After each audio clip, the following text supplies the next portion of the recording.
Treasury responsible for capital markets policy, as well as international trade and economic policy. Having seen up close and personal the workings of 1500 Pennsylvania Avenue, I know just how complex running the Treasury Department can be. As a result, I've had a great deal of respect for the men and women who lead the office first occupied by Alexander Hamilton. The Treasury Department requires a special type of leader, especially in the modern era when every word a secretary utters will be immediately parsed. They can instantly move markets, reassure our allies, or rattle our enemies. The job requires extraordinary calm under pressure, confidence in the face of uncertainty, fluency in the language of negotiation, and comfort grappling with issues ranging far and wide. We have these qualities in Secretary Scott Bessent. We've seen it time and time again, whether he's working with Congress to pass historic tax legislation, streamlining regulations to spur economic growth, or leveraging America's economic influence for the sake of national security. Before arriving in Washington, Secretary Bessent had been a leader in the global investment management business for 40 years, most recently serving as Chief Executive Officer of Keith Square Capital Management, a firm he founded. Through the years, he has also been a champion for financial literacy, a contributor to economic journals and business publication, and an adjunct professor of economic history at Yale, his alma mater. I won't hold that too much against him. As the U.S. Secretary of the Treasury, he's been a principal architect behind efforts to reorder global trade, champion domestic manufacturing, and implement economic growth strategies. We thank him for his leadership, and we're honored that he is here at our forum.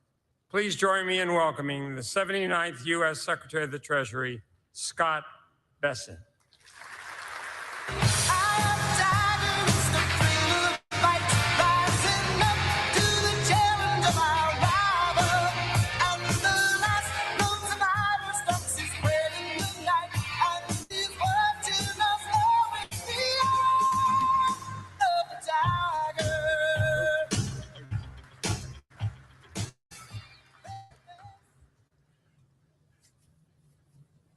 Good. Thank you very much. It's an honor to be here, and I'd like to thank the Ronald Reagan President Foundation and Institute for inviting me to join you today. Of course, this year's forum carries special significance as we celebrate 250 years of the American story. But milestones of this magnitude demand more than ceremony. They ask something of us. They invite us to reflect not just on the creation of our country, but on its condition. And as we focus today on America's economic future, they compel us to confront and correct decisions that have diminished our sovereignty in recent decades. President Reagan himself understood that renewal begins with reflection. One thing that has made our republic great, he said, is that we don't hide from our mistakes. We learn from them. Then we go on and do things better than we did before. Better than we did before.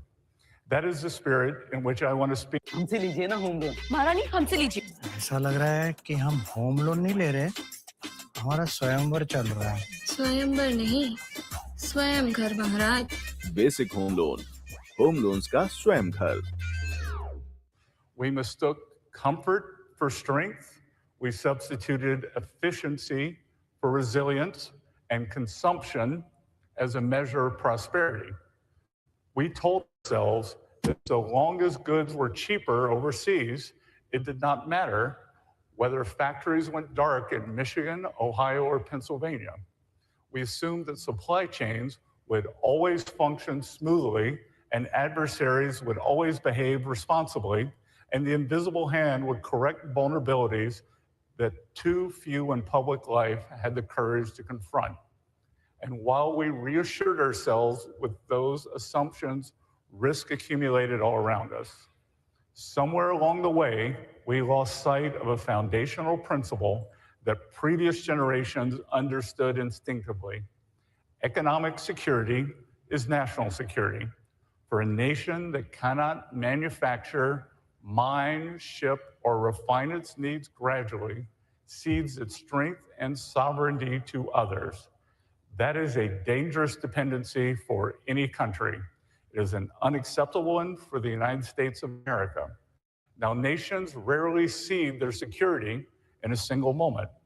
More often, they drift into dependence through a series of politically expedient decisions. For our part, we made a series of mistakes, some bipartisan, others ideological, and many defended long after their cost became impossible to ignore. One was treating trade policy as though it existed apart from national strategy. We convinced ourselves that we could pursue commercial partnerships in one silo while managing security relationships in another, as if the world would honor these distinctions. But a nation that relies on a rival for critical inputs, finances the rise of countries that do not share our interests, and allows its productive base to erode while promising to defend the international order, will find sooner or later that these two silos collapse into each other. As damaging as our willingness to extend strategic trust where it had been not earned. China's accession to the WTO and the granting of permanent normal trade relations were sold to the American people as steps that would level markets and moderate behavior. Instead, we left our workers to compete against state-led subsidies, excess capacity, and practices that distort trade and undermine reciprocity. We assumed the rules-based system would discipline these behaviors, only to find that in too many sectors, it accommodated them. And that in the name of efficiency, we began to celebrate just in time while neglecting just in case. The pandemic did not create our brittle supply chains so much as expose them. Suddenly, the world's most advanced economy found itself partially dependent on foreign suppliers for semiconductors, large capacity batteries, critical minerals, and medicines that we no longer produced here at home. Regrettably, our recovery from the pandemic did not bring reform under the prior administration. Today, the United States still imports most of its rare earth minerals that are essential to the technologies that will shape military and economic power in the 21st century. Only a small share of the active pharmaceutical ingredients that we use in the United States are made here. And American shipbuilding capacity, which once helped to secure victory in war and prosperity in peace, has shrunk to a fraction of global production. So when I say America has been asleep, I do not mean that no one warned us. In fact, many did. Workers warned us when plants shuttered and communities decayed. Military planners warned us when supply chains narrowed. Manufacturers warned us about subsidized competitors and dumped products. Public health officials warned us about pharmaceutical dependencies. The warning lights were glaring all around us. But our political class preferred the comfort of old formulas. Cheaper was always better, offshoring was inevitable, industrial policy was unfashionable, and strategic dependence was acceptable so long as the cost remained invisible. Beneath every one of those mistakes lay a more basic failure in our philosophy. In reducing economics to consumption, we forgot production. We measured abundance at the checkout counter rather than at the factory gate. We talked about GDP, but not enough about its composition. And we prized low-cost inputs without first asking whether a nation can remain sovereign when it loses command over the things that matter most. A country cannot outsource its industrial commons, ignore strategic concentration, and expect to remain secure. For manufacturing is more than output on a balance sheet. It is a reservoir of practical capability. Engineers and welders, tool and die makers, and logistic networks, plant managers and workers who know how to solve problems on the factory floor. When the ecosystem is strong, a country can adapt quickly.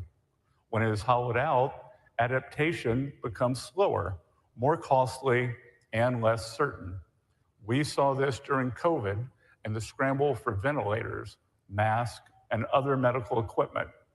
We saw it again as the war in Ukraine reminded the world that high-intensity conflict consumes weapons and munitions at a pace far beyond peacetime assumptions. Surge capacity cannot be conjured overnight. It must be built before a crisis arrives. And a country that allows its industrial base to shrink in the quiet years should not be surprised when it struggles to replenish stocks in the dangerous ones. In a crisis, the nation with a broad and skilled industrial base has options. The nation that has hollowed out that base only has excuses. America should never again put itself in a position where its security depends on supply chains it does not control, factories it no longer maintains, or skilled trades it failed to preserve. That is why the president's agenda matters. Reasonable people can debate the calibration of any particular instrument, but the central strategic insight is undoubtedly sound. Trade policy, industrial capacity, and national security are inseparable. To allow foreign dependencies to degrade any one of these domains is to allow them to define America's future.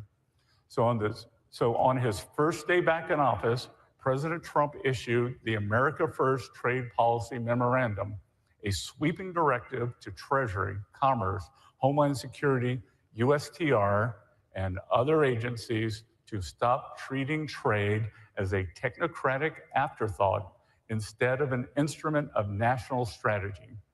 Last April, the president declared a national emergency tied to the cumulative effects of foreign trade practices and announced reciprocal tariff actions framed explicitly around national and economic security. Again, people can debate design, sequencing, and scope. Healthy democracies should debate those questions, but no one should miss the larger point. Chronic, non-reciprocal agreements, industrial hollowing, and strategic import dependence are not questions of commerce alone. They are fissures in our country's foundation. A few weeks later,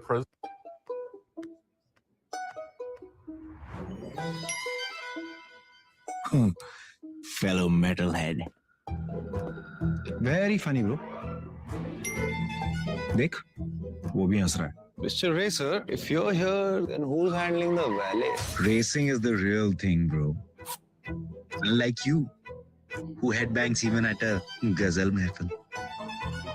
But it's still better than you, bro. Who rests his head on his girlfriend's lap and calls it That time! At least he said that without rhyming. Wait a minute. Rhyme करना कोई crime नहीं है तेरी बात जैसे soup जिसमें time नहीं है जा जा जा जाके गाड़ी निकाल तेरे बातों के लिए मेरे पास टाइम नहीं है bro. What hot? और ऐसे बकवास गाने के लिए मेरे पास चिल्लर नहीं है. ए माइकल शूमेकर पैदल आता हूँ पैदल.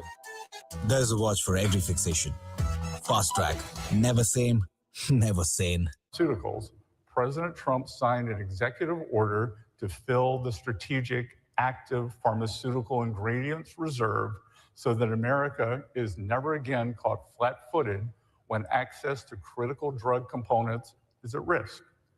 Last month, the White House also highlighted further action to impose tariffs on patented pharmaceutical products while noting parallel Section 232 investigations involving personal protective equipment, medical consumable devices, and robotics. The strategic message is unmistakable. Supply chain resilience in medicine will no longer be an afterthought.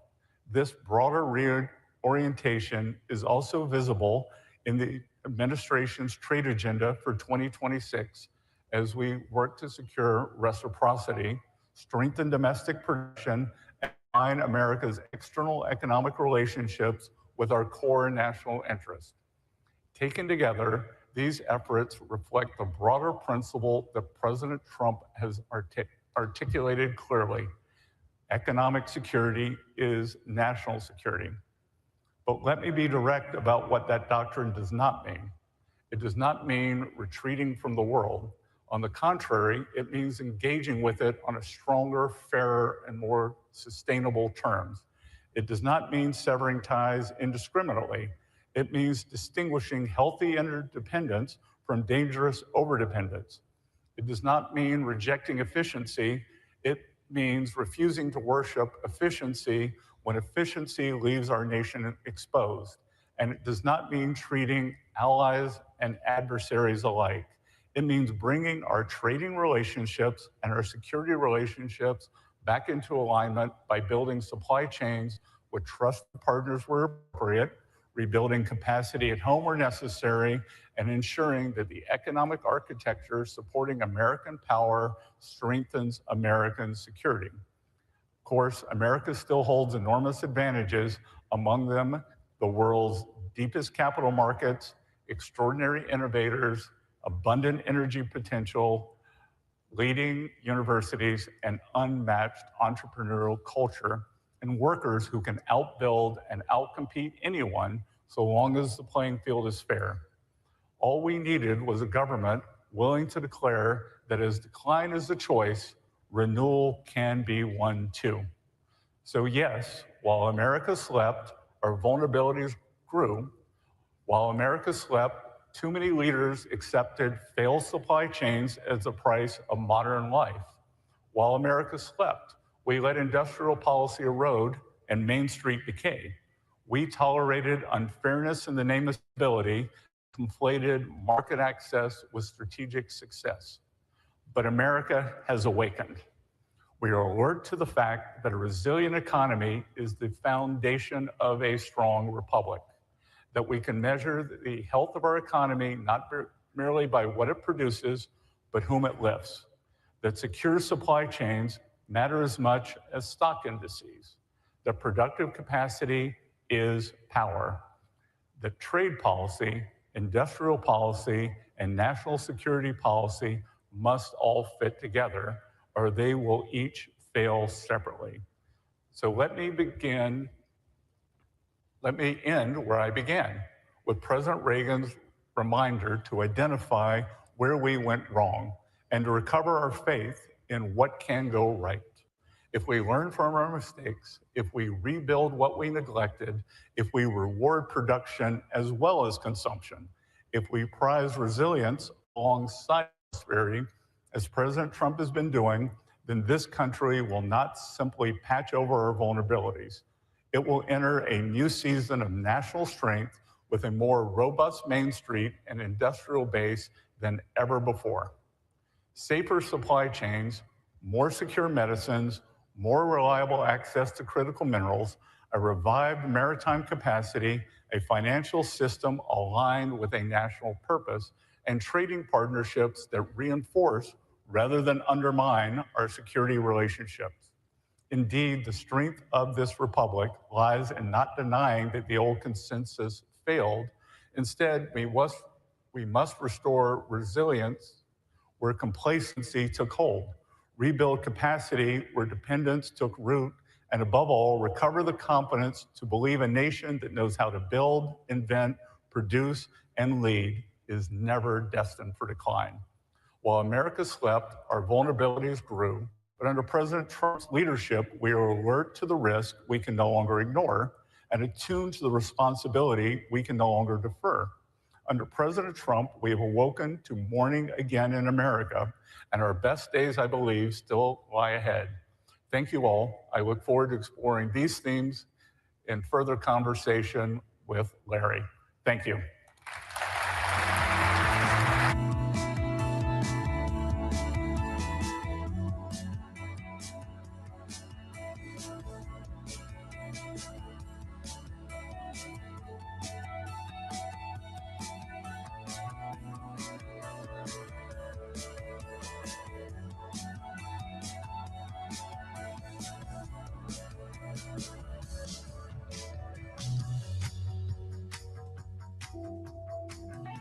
Ladies and gentlemen, please welcome to the stage the Honorable Lawrence Kudlow for our keynote conversation with the Honorable Scott Bessent.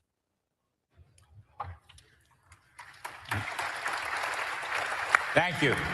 Thank you, everybody. Thank you, Mr. Secretary, for an excellent speech. I was just sitting there thinking, having worked for Reagan many, many years ago, peace through strength.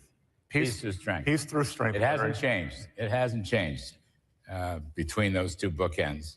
And it's a terrific thing. Peace through strength, trust but verify. And we'll get to it. I want to talk about the industrial economy because your points are very important. The America First trade policy, the economy is booming. But I must ask, as the world is waiting, I guess, for new information. The president is meeting with the cabinet. I'm sure you're plugged into this remotely. How do you read the situation? Are we close to a deal? The last Truth Social I got said basically looking at the issues, but the red lines have not changed with respect to denuclearization and no enrichment and reopening the Strait of Hormuz and no money in the next 30 or 60 days. It's a little sketchy, but the whole world is watching. The markets are positively reacting to it, so I thought I'd give you a chance to clarify the situation, give us your thoughts. Yep. So the president was very clear in the cabinet meeting what he was looking for on the straits, free and open access, as we saw before February 27th, and that Iran must give up their highly enriched uranium and cannot have a nuclear weapon. And to be clear, I think one of the things that has gone unappreciated and unnoticed here is this is the... Mahi? 600 rupees. So many payment apps, but which one is safe? Worried about safe? Then switch to Beam. It is completely safe and reliable, and you keep getting rewards as well. You can also get 20 rupees cashback on your first payment above 20 rupees. Use Beam app to pay. It's the Mahi way. They are at the end of their tether now financially. I think 40 or 50% of the troops aren't getting paid. Police aren't reporting to the station. Inflation's probably over 200%. They're having to give out food vouchers. They have turned off the internet. So there was an information vacuum. And we'll see is the Iranians have engaged as they could. I would point out we did not have regime change, but we changed the regime.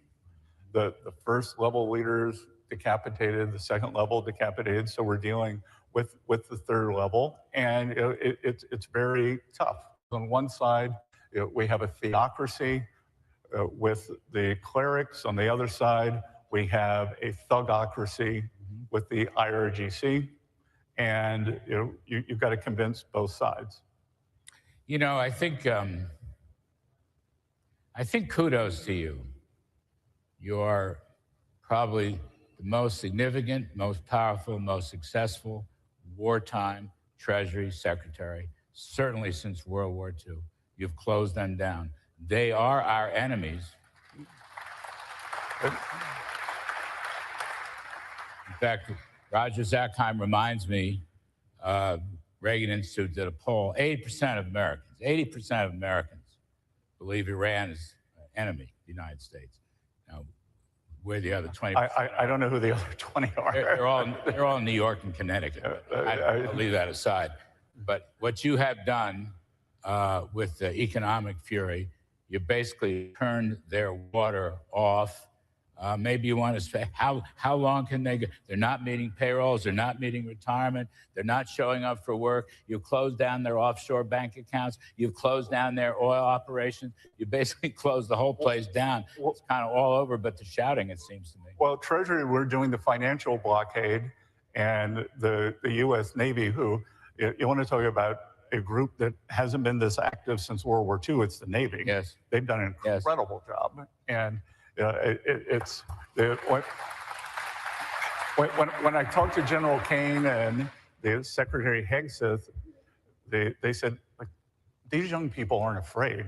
They want to fight. This is what they signed up for. And some of the precision that where they blockaded the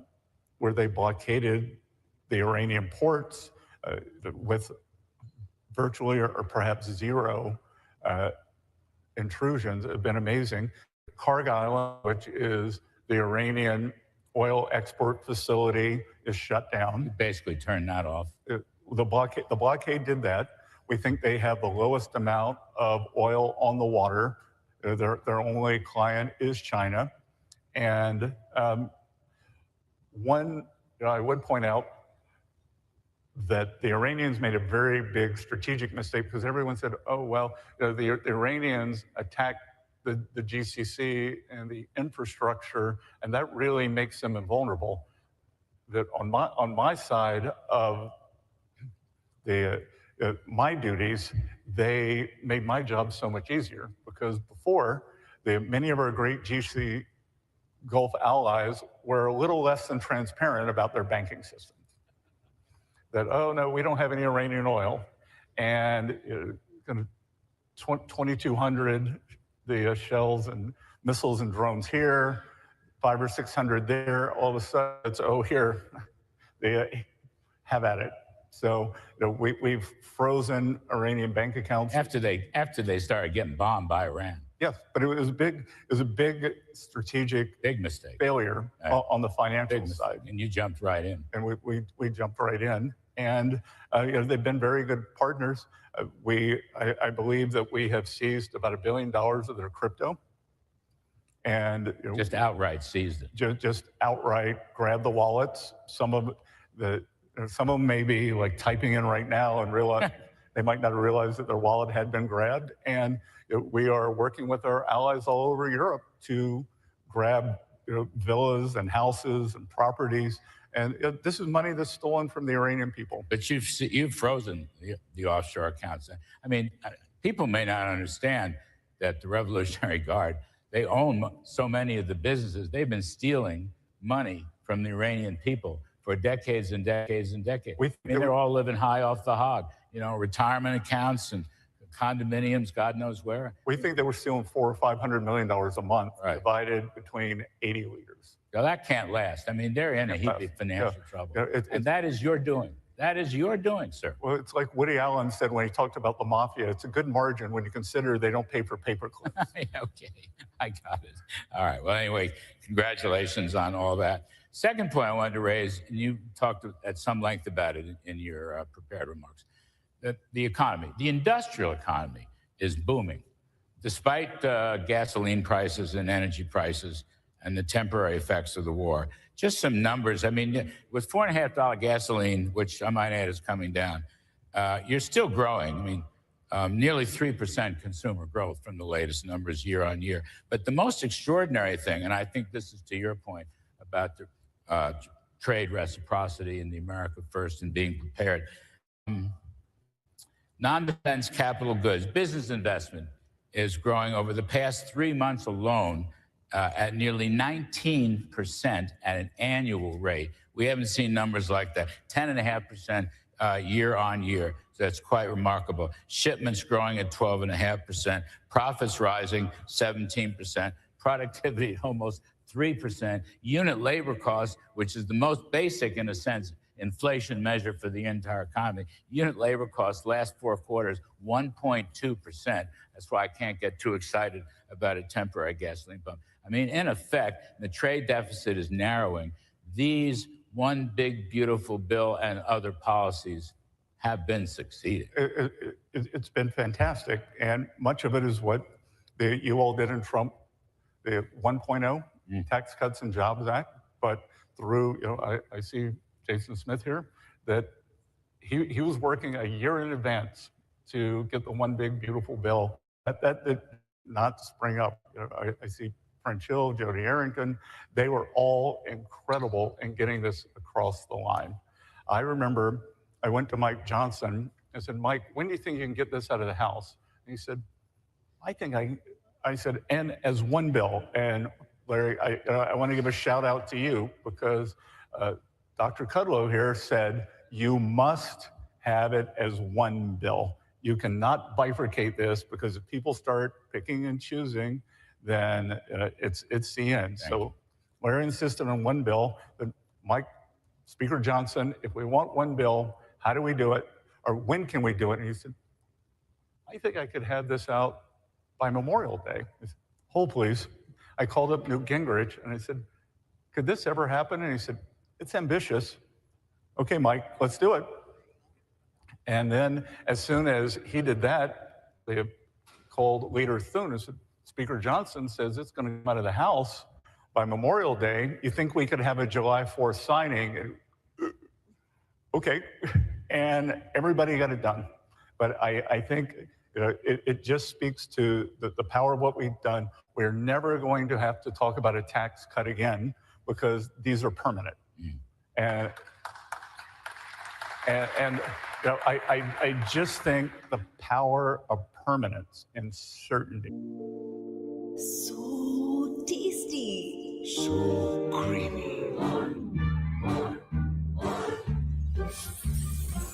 Have more ice cream आपसे कुछ भी करवा सकता है. Chocolatey, yummy, so tasty. You wanna have more? Come to spend at their kitchen tables, even with this temporary gasoline bump, is the success of these policies. And I think the permanence. We've never seen investment rates like this, probably not since Reagan recovered from the Carter recession 40 some odd years ago. So supply side economics is working, and the America First policies are working. So kudos to you for your implementation. Kudos to the president for sticking with it. Kudos to Jason and whoever else is here. I didn't know you were here. Good to see you. No change in policy. The war will end. We will go back to normalcy on energy. Look, the war will end. We'll get to the other side of this. The economy has been very resilient through all this. Look, for many families, it's not nothing, but it's been less than $200 in extra the gasoline cost. And I don't have it with me, but all the Democrats want to talk about now is beef and gasoline. I've got a sheet that has the 12 supermarket items. Last year was eggs, and eggs are down 90% now. Beef is highly idiosyncratic now because of some cattle disease down in Mexico and the dynamics of the herd, but chicken's down, many vegetables are down. So this groceries are actually down. So we'll see. But I can tell you, the one thing we're not going to do is what the Biden administration did, where they came out and said, it's a vibe session. The American people don't know how they're feeling. That was 21.5% stated CPI inflation. Real wages grew about 17%, so big, awesome purchasing power. But our friend Jason Trennert has something, I think it's called the Everyman Index of the Work. Common Man Index, and that was up 35 or 38%. So that was a 15% decline, 16% decline in real purchasing power. And Americans felt that. And the price levels have gotten elevated. It's tough to bring the price level down, but what we can do is add, we can generate real wage growth, which I think we're going to get back to as soon as we're on the other side of this Iran conflict. So you were mentioning in your talk, we are here at this conference celebrating 250th birthday of America and looking ahead for the next couple of 100 years. I can't help but ask you, are we really going to have a $250 bill with Donald Trump's picture on it? Well, the whole world is waiting. So for the 150th, there was a Calvin Coolidge coin. Oh, God, I love that. With his image on it. We are going to have the image of President Trump on a coin, and there is a proposed legislation in the House to put President Trump on the $250 bill. As Treasury Secretary, I am only mandated to do two things with the design of the currency. At present, it has to be someone who is not living, and it must say, "In God we trust." I can do whatever else I want. I think that if you were the president, just like Calvin Coolidge was for the 150th, if you're the president for the 250th, President Trump should be on there. And for any of you who are want to geek out in monetary theory, there's something called seniorage. So we print, Treasury prints currency, the Fed distributes it, and we have about 2.5, 2.6 trillion outstanding, and that's a free loan. So we put currency out there and we don't have to pay any interest on it. So with seniorage, I think that you get the $250 bill. I think a lot of people are just going to put those away and hold them. I'm sure it's a good loan. I'm sure the demand for it will be huge. The other side, I mean, we've got a lot of optimism, I think, at this conference, and I know I'm very optimistic. And the theme of going from Reagan through Trump and having you here to speak to the Trump economic policy is very, very important. The other thing I wanted to mention briefly before I get to the Fed and our new chairman is the Trump savings accounts, which I think really is a game changer. That is a major, major piece of legislation. I think that this is the most important government benefit for young people since the GI Bill. And 38% of Americans have no exposure to our great equity market. They don't participate in the innovation, the dynamic U.S. economy, great managements, many the managements who I see here today. And for them, it is just a foreign concept. So with the Trump accounts, any child born during President Trump's term, they get a $1,000 seed investment from Treasury for these, and they're going to go into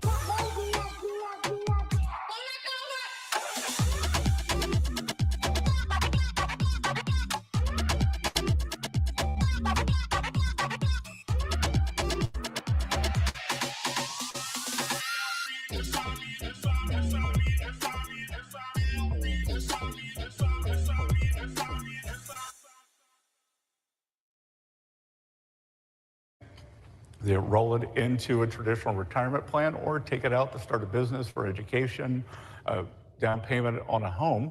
And the other thing we're seeing with these Trump accounts is that we are seeing some of our great philanthropists, Michael and Susan Dell, $6.25 billion to American children. Remarkable. As President Trump said, when Michael made the announcement, Michael, $250 million is a lot, 6.25. So, and that is for young people who are from the bottom 80% of the economic zip codes. So it's going to be about $250 for 80% of the American children. Loan a piece of the rock they never thought possible. They might even learn a little bit about capitalism and business along the way. Well, I think we're creating a whole new class of shareholders. And in nutrition, there's this idea of a food desert. You don't have access to good food. I've done a lot of work on financial literacy. I push for it. And I think that there was the idea of a financial desert that if people don't have exposure, many of them, they can't open a Charles Schwab account or an E-Trade or any of the Robinhood or any of the others. So this is going to give them an account. Rather than giving a toy for someone's birthday, you cut the price of the toy in half and give the toy and then put $20 into that account. So you can constantly top it up. It's worth a lot more than a welfare check. It's worth a lot more every way you look at it. At Treasury, went up yesterday to encourage all of you to go, trumpaccounts.gov. We have 5, maybe we might be up to our 6 learning modules, because these are families who have never participated, many of them have never participated in the stock market before. Look, I was a kid from South Carolina, a small town, and I was growing up, I just knew something bad happened on Wall Street in 1929. Like, that's what I knew about Wall Street.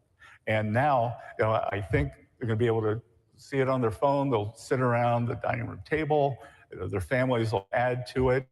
Many states are going to top these up. So we've got 20 states so far that I think are going to add to these. And I do think it is a new kind of philanthropy, because now we have all these foundations. A lot of them do good work, but there's a lot of bureaucracy. They have buildings, they have boards, they have dinners. If you want to give directly to the children of America, just give to the Trump accounts. So you just had breakfast with our new Fed chairman, Kevin Warsh. How was that? It was great. It was President Reagan would say it was a new day at the Fed. So we now have the Warsh Fed. The Treasury Secretary, the Fed chair have lunch or breakfast every week. It's a home game and an away game. So I did the away game at the Fed. Their food's much better because they don't have a budget. They print their own money. Apparently not. Apparently not. One hears. But it was good. Look, it's the renewal and change is good. And I think we are going to see a new sheriff in town. I think we are, I'm not going to get out ahead of the chairman, but he said he's going to get rid of forward guidance. So I think I would expect. You approve of that? 100%. 100%. And I also think we're going to get back to basics in terms of accountability, credibility, and what's the purpose of the Fed? Because, Larry, for your career is longer than mine, but for a long time, the Fed just ran in the background. It wasn't, oh, it's Fed Day, it's the Fed meeting, cover the press conference, all day event, all these governors out giving speeches and kind of popping off. And I think we are going to see much more focus, much more, a lot more credibility. And at the end of the day, financial markets, it's all about credibility. I noticed the president said right at the beginning, as soon as Kevin was confirmed, that he's on his own. There's really no pressure to move interest rates in one way or another, that you just have to trust. He's going to trust his Fed chairman. And I just wanted to be sure that the Treasury Secretary echoed those views. 100%. That the president made the decision. I ran the process. President made the decision. I never put the thumb on the scale for Kevin Warsh, who I'd known for 20 years. I think he's an incredible choice. And the president got there for all the right reasons. And the president understands that the more credible you are, the more work the financial markets will do for you.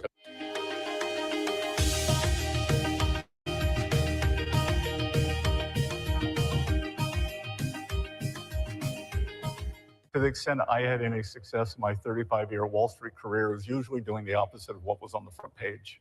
And when I saw over the past couple of weeks, what a terrible time to start up as the Fed chair. I was like, no, it's a great time. It's a great time. Inflation has spiked. The tough thing would have been to have come in February, and the market was pricing in 2 or 3 rate cuts for the year. Inflation looked like we were going to come back down to target. Growth was high. Much better to come in now. And look, you all can be the judge. I'm not saying whether it's the causation or the correlation, but rates peaked the day before Chair Warsh was sworn in. And also, tell me if this is, I think I'm knowing during this Iranian war episode, et cetera, with all of the good things that are going on, the dollar is actually improving. And if I'm not mistaken, you yourself have been a strong advocate of maintaining the dollar as a reserve currency. And I know in the first term when I served, the president was always a strong advocate to maintain the dollar as a reserve currency. Has any of that changed?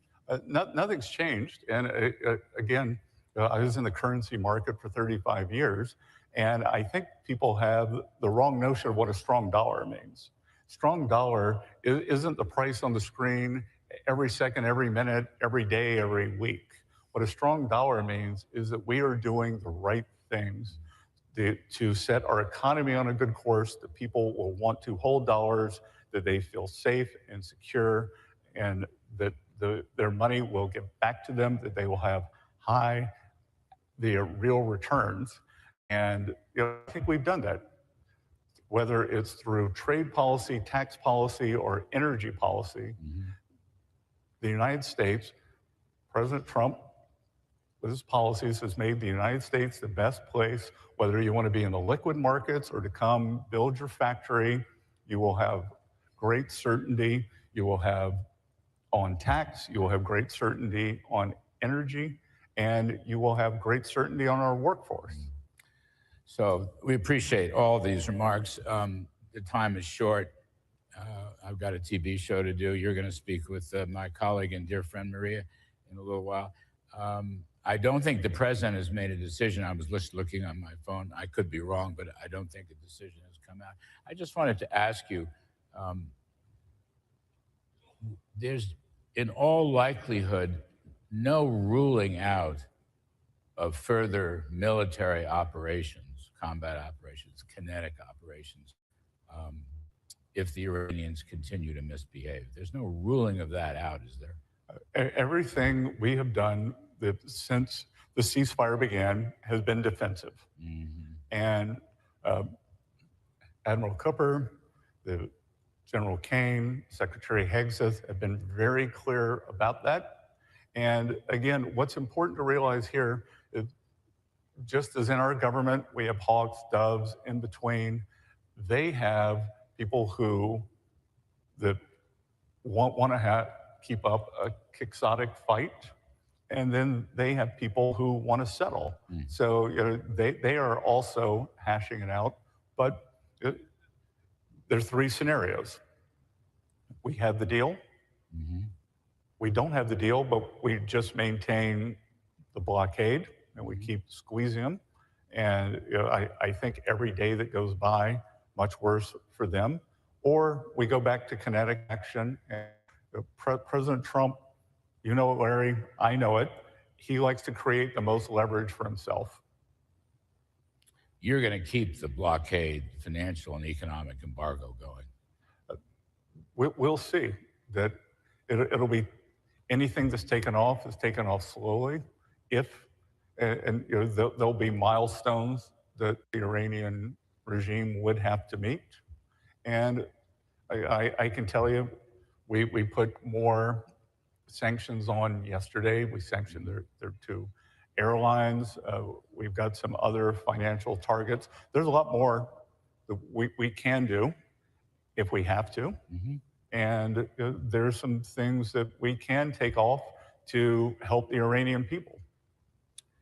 Secretary Scott Bessent, good friend, thank you for your service. Thank you for your good works for America. We appreciate it very much. Good. Well, thank you, Larry.